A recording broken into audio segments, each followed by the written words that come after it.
I'm Rick O'Shea, the literary curator of the UCD Festival, and I'd like to welcome you to this, the second virtual edition of UCD Festival at Home for 2021. The UCD Festival is unique and award-winning, one where the global UCD community of students, alumni, future students, and also the wider general public join us for free online events. For the second year, we're not on campus, but instead where you are, bringing you all of the inspiring, engaging, and informative activities of the regular festival here for our digital and worldwide festival audience to enjoy. I'm particularly thrilled to be highlighting the series of UCD Festival at Home conversations. There are over 20 chats and discussions taking place, and with nearly 100 free, virtual, and engaging events also running across the weekend, there's something for everyone in the family to enjoy. You can stay up to date on the full UCD Festival at Home program at ucd.ie/festival. And don't forget, you can join the conversation through the chat function on YouTube or on Twitter using the hashtag UCD Festival. Do get involved. Thanks for joining us and enjoy the event. So welcome to this conversation as part of the 2021 UCD Festival. I'm Emilie Pine, a professor from the School of English, Drama and Film at UCD, and I'm delighted today to be talking to two incredible writers, Emma Dabiri and Sophie White. They are both writing about topics that are compelling in terms of their content, but also what captivates me as a reader is their sheer skill as writers. So let's give them both an introduction. Alphabetically, Emma Dabiri is an Irish-Nigerian academic, activist and broadcaster, and author of Don't Touch My Hair, which was an Irish Times bestseller. She's here today to talk about her new book, What White People Can Do Next, From Allyship to Coalition. Sophie White is a writer, journalist and podcaster from Dublin. She is the author of Recipes for a Nervous Breakdown, Filter This, Unfiltered, and her most recent and outstanding collection of essays, Corpsing, My Body and Other Horror Shows. So you both have books out this year. Huge congratulations. That's amazing. So I'm really looking forward to hearing more about your books and your processes. They're both really different in terms of their subject matter. And yet at the same time, I'm struck by reading them together that they both feel like manifestos for kind of scrutinizing the assumptions that we live within and thinking more honestly and more kind of trying to skewer a lot of those assumptions, basically. So I'm really looking forward to hearing you talk about race, gender, bodies, health, family, and basically anything and everything in between. I'd like to get us started by asking what led you to write these particular books. And Emma, I might start with you. Your book is an examination of race, class, capitalism, and colonialism, and it feels very much provoked by what you call the proliferation of allyship guides. Can you give us a sense of what led you to writing it? Because it wasn't the first time that allyship had come up for you. Yeah, that's very true. So I wrote it in response to the murder of George Floyd. When he was killed last summer, the summer of 2020, there was, this huge outburst, particularly like online, but beyond that as well. This response for even though these extrajudicial killings of Black people in America are something that have happened with historic regularity, there was a particular set of circumstances and conditions that in this instance it really seemed like it was the straw that broke the camel's back, and there was this huge response. But I quite quickly started to feel that the response was I started to feel that some of the response was not as helpful as it might have desired or claimed to be, and that it actually reinforced some of the problems and some of the assumptions and beliefs that have brought us to where we are today, and it failed to challenge some of the key issues that would need to be challenged to bring about the type of change that is necessary. What I find about the current anti-racist movement, one of the things I find frustrating is, because so much of what happens online, it can be quite reductive. We have these kind of concepts not even so much concepts, we have these kind of phrases and buzzwords that are often untethered from the radical and and expansive environments in which they were created. And we also seem to the current kind of mainstream liberal anti-racist thing, whatever it is, also doesn't seem to engage with class or capitalism, which have been kind of key organizing points in previous, and I would argue, more effective movements of the past. That's really interesting. I really love that way that, sorry, this is the academic in me kind of like feeding back to you what you have just said. I'm trying to teach, but just that sense of this moment being both an opportunity, but also in ways sometimes the conversation feels like it's being shut down at the same time. Absolutely. So I felt we were presented with this historic opportunity, the likes I've kind of never seen in my own lifetime, but the potentiality of that was being squandered, potentially squandered by a narrative that just reproduced lots of the problems. Yeah, and totally people being shut down as well. A very narrow script emerging as to how to perform anti-racism, and any deviation from that narrow script, it cannot be tolerated, which seems quite authoritarian to me. So I'm like, I reject racism, but I also reject some of the responses to dealing with it. And there are alternative ones, I'm like, who decreed that this particular formulation of anti-racism is the only way to frame any of this? And I think I'm more inspired by liberation movements, and that difference between anti-racism versus liberation is something that I'm interested in. And things like this fetishization of interpersonal privilege at the expense of class analysis, or the interrogation of capitalism, it's all just a lot of it just seems like very interpersonal and very kind of non-strategic and short-sighted. Yeah, I understand. Can I say yeah. Oh, so sorry. I just was going to say that I'm in the middle of what white people can do next, Emma, and it's just a fantastic piece of work. I adored your exploration of, discussing the construct of race as an idea in civilization, and I just felt like, I've followed you obviously, for years, and when. Last summer, there was so much fascinating discourse, and I think exactly as you said, so many of us with profound privilege were scrambling to support and be allies, and we were fumbling massively because it is huge, what we're seeking to do as a culture right now. And when I saw the title of your forthcoming book, you announced it on your Patreon, and I felt really like, oh my God, Emma is going to, lead us. And when I got down to reading, I realized that you were going to take this amazing step back from the feverish, earnestness of allyship, and really offer just such your intellect is just incredible, and it's an incredible piece of work.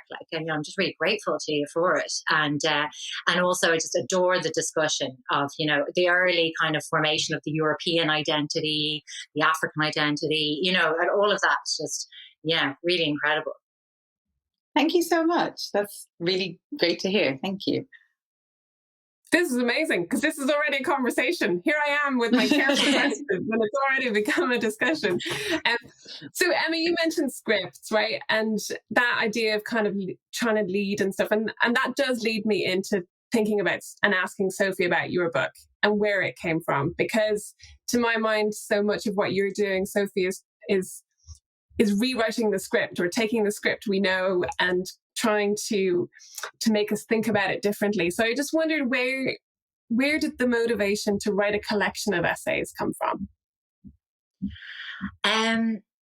I suppose when I first started writing the kind of early essays that became corpsing, I was writing from the middle of grief. And I was really pissed off because I felt that there was no script for this. And I was really pissed off because I felt like I had been offered no sense of what grief was going to be like. I'm sure both of you can relate. And it was funny because my dad had early onset Alzheimer's and he was diagnosed in his early 50s. So I'd watched this glacial decline, of my father. And I think, like a lot of people who've really tapped out the hours at a deathbed or a sick bed, I thought I'd done the grief. Like I thought I'd been doing it that whole time. And I was like, that's brilliant multitasking. I'm here, I'm looking at my dad dying, I'm probably answering emails on my phone, taking a selfie and grieving, ticking the box. And then, the kind of moment of his death, I realized that I'd been in the deep denial and that, grief was coming for me. And I was really shook and blindsided by, I thought grief really, in essence, was probably sitting around being kind of sad. And I was like, okay, sadness is quite a passive kind of state in many ways, seems kind of doable. And what instead presented was just this absolutely claustrophobic, suffocating guilt. And I just thought, why do they even call it grief? They should just call it guilt. And the sensation of feeling guilty, as we know, is actually just intolerable, really. And then an extended period of guilt is really tough. And, I suppose that was kind of what started the writing for Corpsing, was this sense that I had no idea what to do with grief. I tried loads of different things. There's a lot in Corpsing about alcoholism, so I tried that. I had my first nervous breakdown when I was 22. So I'd done a lot of legwork in terms of, being totally batshit. And so I suppose Corpsing just kind of became just this whole exploration of what a horror show and the very kind of banal realities of life can be. Yeah, that's what I love about that as well is thinking about grief and saying this feels like guilt, and how important it is to get precision of language and a precision of emotion, and how impossible it is at the same time. That you're just constantly striving for something that feels like a little bit out of reach sometimes. But what I love in Corpsing is how you're exploring it.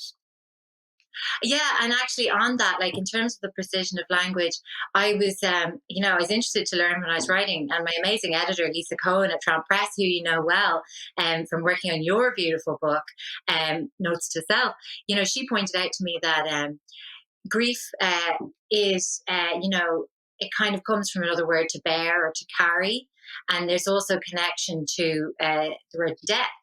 And I thought, that's so interesting. And I think in the book, I kind of talked about how, the guilt after someone dies and you feel like you didn't do their death right, and you didn't do your love for them right, and you didn't do their illness right. It feels like a debt you'll never be able to repay. So precision of language, as you say, it's really interesting. Yeah. And also the importance of a good editor. Yeah. Really, really important. Yeah. Oh my God. Yeah. Emma, I might come back to you on this, because you raised some of those issues there at the beginning about some of the problems with allyship.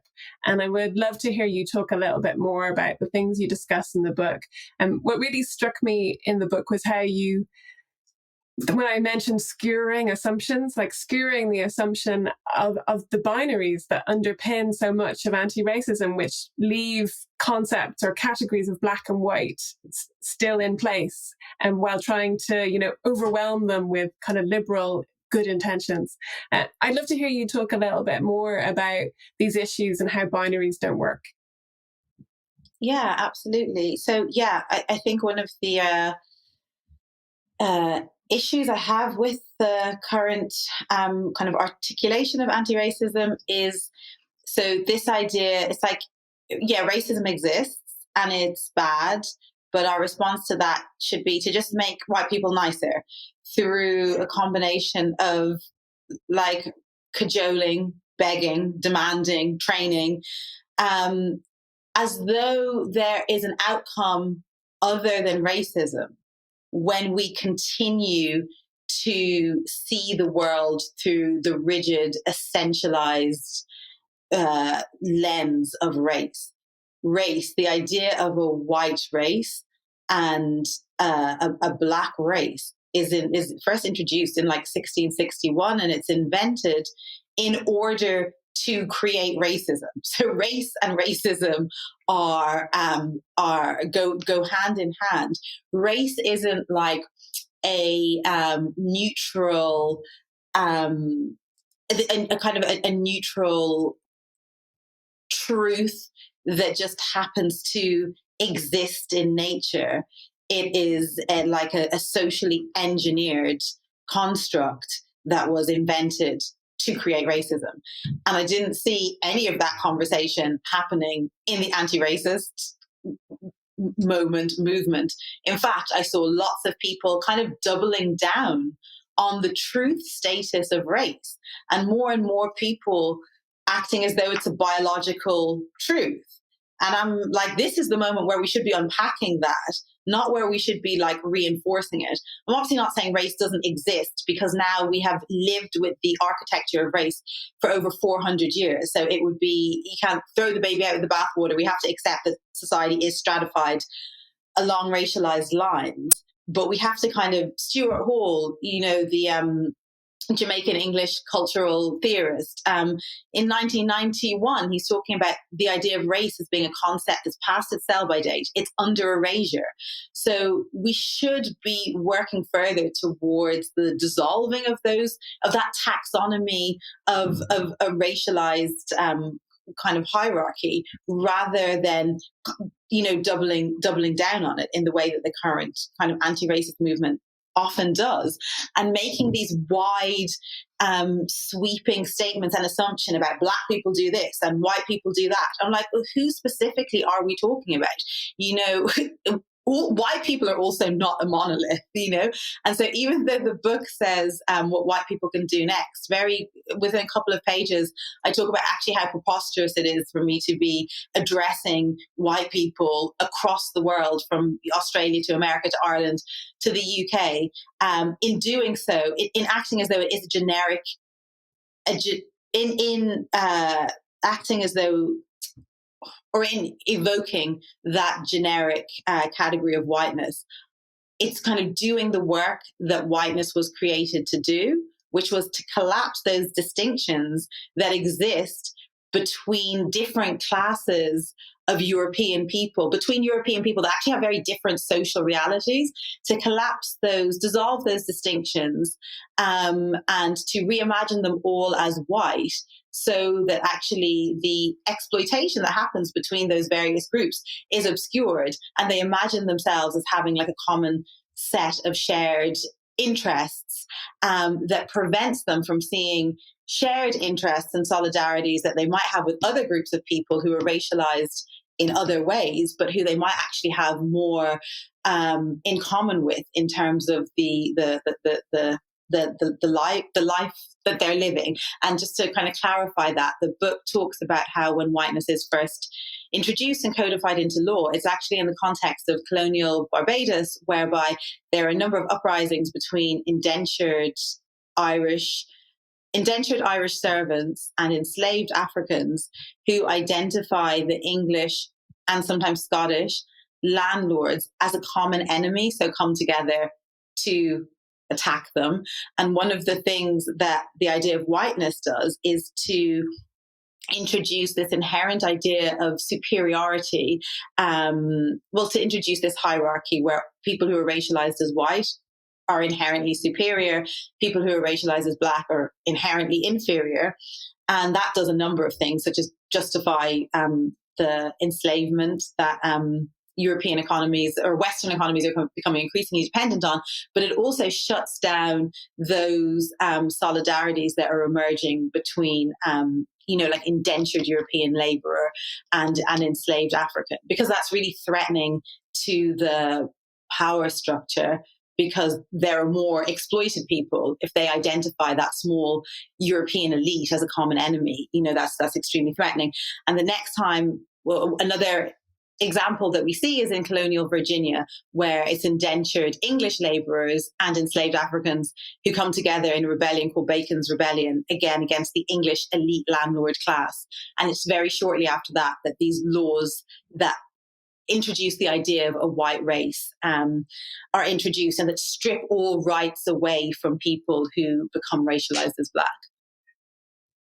Yeah. Oh, sorry. And that needs to be known. Yeah, that just needs to be known. It's not known. That's just a brilliant kind of tour de force, really, overview of what you talk about in the book, but also what the underlying issues are. As Sophie says, I just so admire the way you historicize the discussion, right? So you're thinking about actually the formation of these identities and how you use the phrase an intersectionality of issues rather than identities. And again, the idea of class as being the missing factor, right? Class and capitalism, colonialism, and that these are the inheritances with which we are all struggling. And if we identify that as a we rather than an us and a them, or whoever is us and whoever is them, then that kind of mutuality can actually inform solutions. So it's really, really convincing, and I think it's really powerful. It also strikes me, and I wonder, is part of that your academic training, right? Is part of that the fact that you have a PhD and you are interested in that kind of research? Is that why you're interested in that kind of narrative?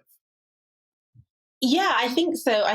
My PhD looks at the kind of creation of the racial category mixed race and how that operates, like vis-a-vis Black and white.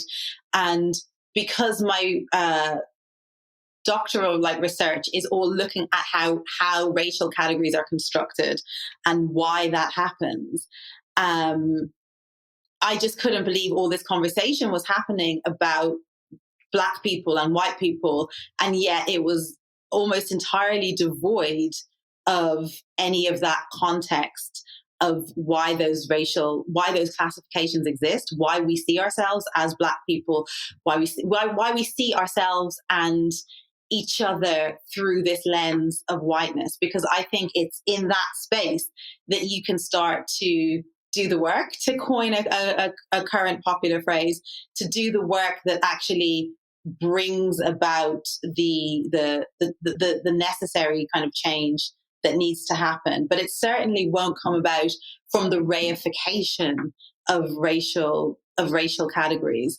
And then that's what my PhD is in sociology, but then I also taught African studies at SOAS for a long time. So there are parts of the book where I'm kind of drawing on, I guess, non-Western kind of epistemic traditions. And I'm also really interested in, just kind of radical Black organizing of the past. And because we evoke so many of the names of those people, yet we seem to kind of dispense with the full content of what they were saying. I thought just bringing more of their insights and lessons to the fore could be really useful for people, and especially because we're familiar with so many of those names. We're familiar with the Black Panthers. We're familiar with a lot of people are.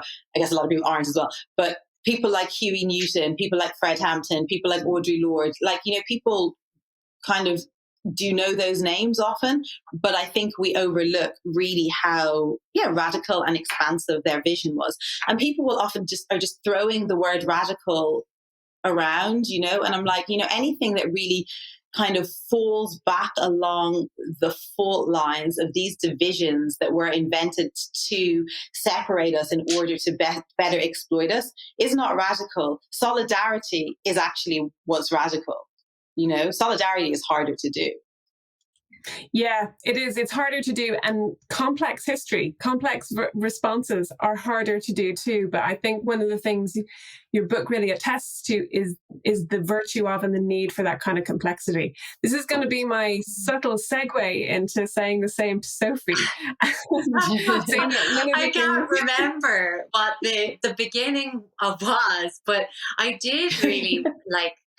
Obviously, you know, just taking so much from what Emma is saying here, and just, I suppose, you know, I wanted to kind of, I suppose, ask Emma more about kind of, I suppose there's a part in the early part of What White People Can Do Next where you talked about your kind of, I don't want to project, but I kind of sensed an ambivalence about, you know, a Black Irish woman entering into kind of Afro studies, and you kind of discussed kind of in your like early sort of studies, you know, a feeling of like, was just like sort of, I suppose, was there a kind of a hesitancy for you in that it was something that you felt maybe was kind of expected of you, and then I suppose as the kind of Black Lives Matters movement gained ground last year, like, I suppose, did you feel like people were looking to you for a kind of,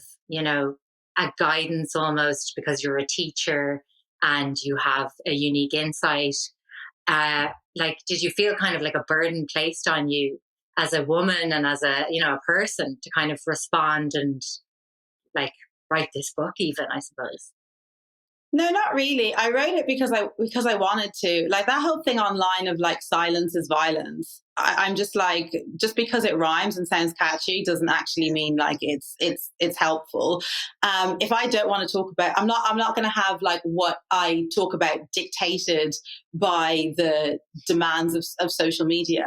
And I also I had been asked about allyship like a lot in the past, and I just actually was just, as I say in the book, I didn't really feel compelled to answer, and I didn't feel compelled to really expand on it. And I often thought that like what the person was expecting me to say and what I would actually say would be so distant and so far apart that I just really couldn't get into it unless I kind of had more space to expand on it, and I didn't feel like doing that. I did feel like doing it when I saw this proliferation of allyship guides. Like all of my frustrations with allyship just came to the fore again, and I was like, I actually need to make an intervention. So I just felt compelled. I felt like a sense of responsibility, but not because people were like necessarily demanding it of me, but just because I was like, this is so kind of like untethered from its context. I just need to like present or suggest like another framework of having these conversations. Yeah. Sophie, can I ask you about that sense of compulsion and how it informs or shapes your writing? And when you were writing Corpsing, one of the things I found reading it was that I would read an essay and I would think, oh, now I know who she is. And then and we've met in real life, right? So in theory, yeah. But then I would read the next essay and I'm like, oh, I don't know her at all. And then I would read the next one and I think, oh, now I'm starting to know who she is, right? So there's this constant revelation and real deep dive into the complexity or diversity of the self. So I wondered, and I mean, your book has a really clear structure, as does Emma's, right? But how did you come up with the structure of your book? And how, or even a kind of a more general question, how did you feel you as a writer approaching this just complexity of context and event and emotion and the complexity of the self, really? Well, that's so interesting. I mean, that's such an interesting perspective. I haven't heard anyone else say, I read an essay, felt I knew you, and then you just left fielded me. I suppose in terms of the structure, I think it was probably, you know, it's like the last thing that I put on it, really, which is funny because, say, for my fiction work, I can't not reference what is above me, which is a very structured, insane, detailed wall of planning and plotting, you know. With the nonfiction work, I feel like I'm always feeling my way in the dark, actually. And it's very little that is kind of premeditated for me at all. I like when I started corpsing, it was initially called Eating, Drinking, Never Thinking. And obviously the lyric is smoking, drinking, never thinking, but I gave up smoking. And replaced it with eating. But it was really a book about appetites and that kind of unruliness of the female appetite, particularly the body's kind of needs and our just constant wrestling, with those factors. And, then it kind of, it evolved, and I wrote the first draft, and it was actually Sarah Davis Goff, the other extremely talented tramp at Tramp Press, who said, like, do you realize that you've written kind of a horror book here? And, it was only her saying it that I thought, oh yeah, I mean, there's lots of talk about monstrous hands and monstrous people and kind of, and violence and violence against ourselves. I wrote an essay called Self-Soothing that is about self-harming. And, that one I think was one of the major ones I wanted to like F out the airlock. I was like, I don't want this in the book. Like, I kind of wrote a lot in the first draft from just a place of like pure, pretense that no one would read this. And then it was in the redrafting that I had to kind of gain acceptance with each kind of essay and what it did reveal about me to the reader. And so, like I said, the structure kind of really came last. Even the sense that it was a book of horror, came sort of late. So it's funny, I always wanted to be one of those writers who was like, it just emerged organically, and there I appear to be one. But yeah, that's it. It is. I do feel compelled to write. It's a kind of a sort of a sickness. I think it's a sort of an effort to subdue my own self a lot of the time, and to process, I suppose, like obviously, what we experience, like, and you think because I don't know if there's a writer that it isn't a part about, processing.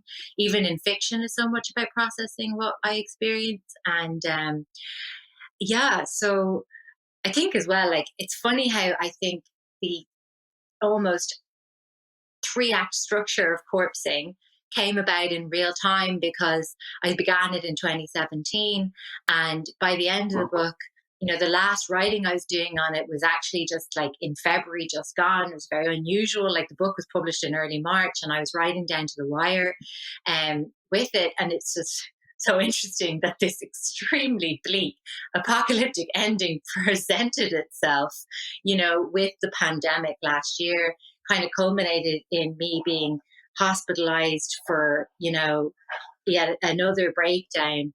And, I never would have wanted to deliver this really redemptive, neat ending to some things. But I suppose I didn't think it was going to be just that shambolic either, that I would be writing from the psychiatric ward. But at the same time, there is I think a glimmer of hope in that, like, I was, diagnosed at 35 with, as being bipolar, and is actually the most clarity I've had in 15 years of what's wrong with me, that kind of way. So it is very, I suppose that's the kind of, is that the upside of corpsing the book? I think it might be, Yeah. I think it's, as a reader, it feels very hopeful. It feels very painful, right? It feels very beautiful. It feels very funny. It feels very human.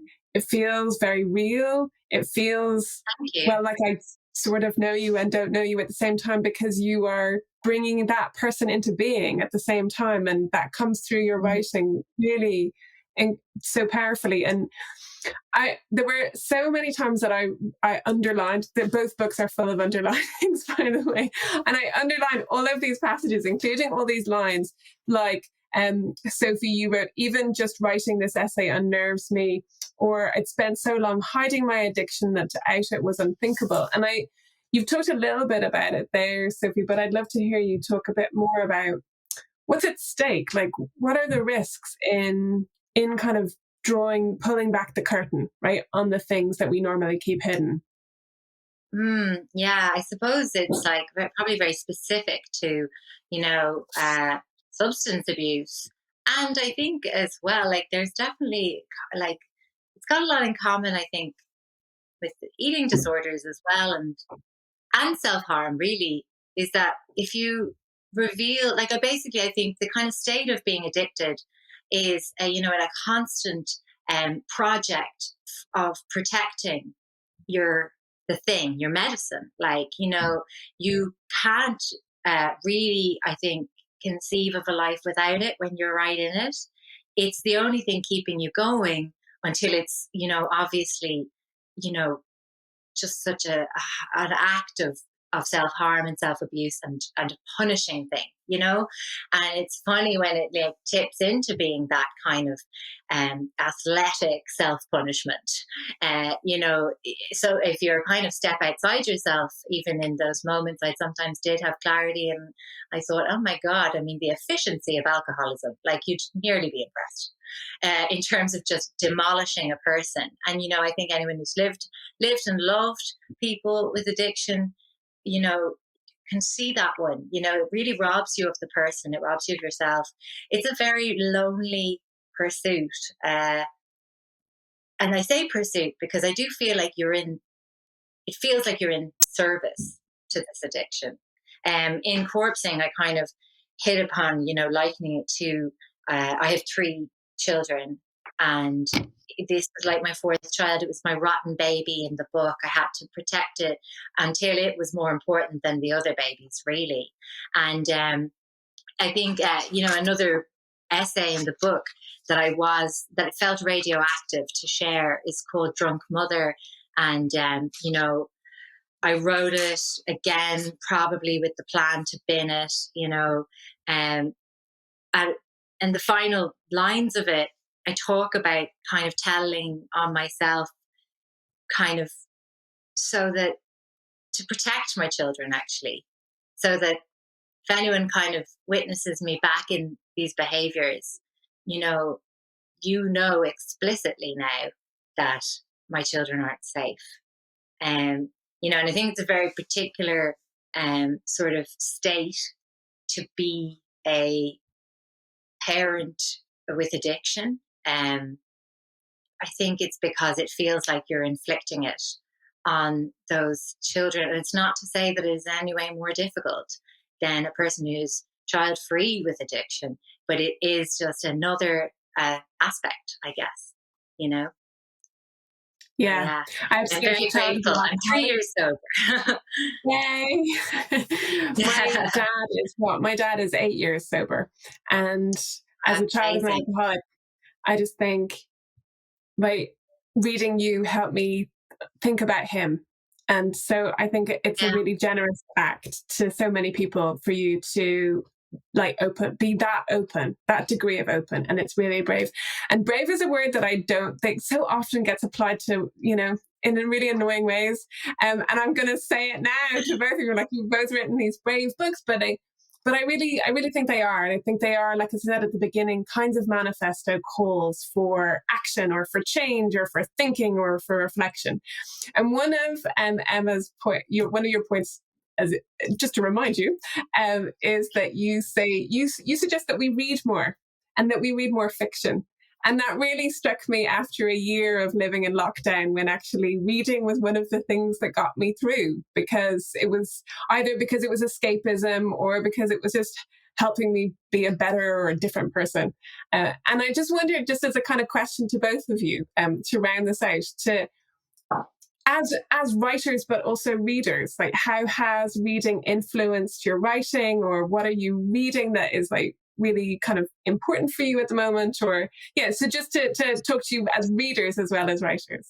Well, right now I'm reading Joseph O'Connor, quite an old book of his called The Salesman, and I'm just loving it. It's just this really totally I suppose, removed from reality, toxic relationship between two men. I couldn't have less to do with me, really, but I'm really enjoying it.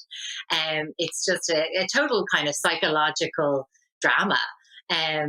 I adore fiction and nonfiction, kind of every genre, really, I would read in. Like, I suppose I'm a bit lazy about historical fiction. But I think when I'm writing, I tend to not read in the genre I'm writing. And then but I do so much preparatory reading for whatever I'm about to work on. And then I think in the edit stage, I go back again and read, a lot around what I'm trying to explore too, I suppose, to kind of collect those perspectives. And let me think. I mean, I always have like an audiobook on the go. So actually, Emma is in my ears a lot at the moment because I'm listening to it, what my people can do next. I just actually love that way of experiencing nonfiction, particularly. With fiction, I have to read it in book form or Kindle because I find I just lose my grip on the story and the characters if I try to listen. But with nonfiction, I find it like actually very powerful kind of way of communicating nonfiction work, And did you do an audiobook actually of Notes to Self, Emily? I did. Possibly it was harder to look at your face than to write it. To write it. Emma, did you record are you the voice of what my people can do next? Yeah, I am. I can't listen back to it. So I have no idea what it sounds like. People seem to like it, but I won't be listening. Yeah, so I actually have about 5 books on the go at the moment. But one I just finished actually was called recently called My Bones and My Flute by Edgar Mittelholzer, and it is a ghost story written by a Guyanese playwright, and he was the first Caribbean writer who achieved kind of international acclaim. Although he's not really very well known anymore. But I was watching what's Adam Curtis's most recent documentary? Has anybody? Oh, I can't remember. I was watching that. Yeah, I was watching that, and there was like there was a reference to this guy. He seemed really fascinating. And yeah, so I got the book, My Bones and My Flute. I really love ghost stories and folklore and mythology, which is something I would like to explore myself in my writing, in future projects. And then I'm also reading a non-fiction book called A Fistful of Shells, which is written by a historian at King's University called Toby Green, and it's a story of like African history from the kind of 1400s through the transatlantic slave trade. But he really shows it's actually like a real reimagining of African history that I think is like just an incredibly important book that a lot more people should know. And he's done this combination of just like global, international, painstaking archival research in lots of different languages in lots of different parts of the world. But he's also recognized the necessity of, with African history, going to like oral sources as well. So he actually has like a lot of, he goes to a lot of like oral genres and has also used them in conjunction with the written word. But when you're using the work that is only in the archival sources, it is going to be inherently kind of Eurocentric. So he creates this very robust kind of vision from drawing on lots of different sources. And I'm also a terrible one for reading a book and having no idea what the title is or who the author is. So reading the book and being really into it, but actually like not being able to recall who's written it or what it's called. I'm also reading an amazing book of like short stories about men and different kind of aspects of, well, it's not that it's about men, it's just that all the protagonists are male, and it explores different aspects of masculinity. And it's just so beautifully written, but sadly I can't recall the author's name. I recommend it. It's so good. Okay. And what I think is really fascinating, and I always love asking writers this question, is like, how does their reading influence their writing? And just that sense of it being a constant, and this is why this conversation is so interesting, that it's just a constant back and forth, right? We are not one thing, we're constantly in process. And that really struck me reading both of your books, that you are in very different ways writing about this moment now, whether it is you as a person now, or this society or this moment in relation to racism now. And that sense of, that's such a challenge. Like, it's so difficult, and you both do it so skillfully, writing about something that is actually constantly changing. It's really, really hard, and you do it so well. So I just want to thank you so much for having this conversation, which has just flown by. We could have talked for a lot longer. Let me simply close by recommending both your books to everybody listening and watching today in the strongest terms. So seriously, if you are wondering what to do next, go to a bookshop, your local independent bookshop, or online if you can't get there, to buy and read What White People Can Do Next and Corpsing My Body and Other Horror Shows. I'm going to pull them up so that you can see the images of both of them. Sorry, I'm really bad at working out where the camera is. And I want to say a huge thank you to Emma Dabiri and Sophie White. And thanks to everyone for joining us to watch and listen. And hopefully you have enjoyed this. And we will see you not just this year, but in person next year when we are past all of this. So thank you everybody so much.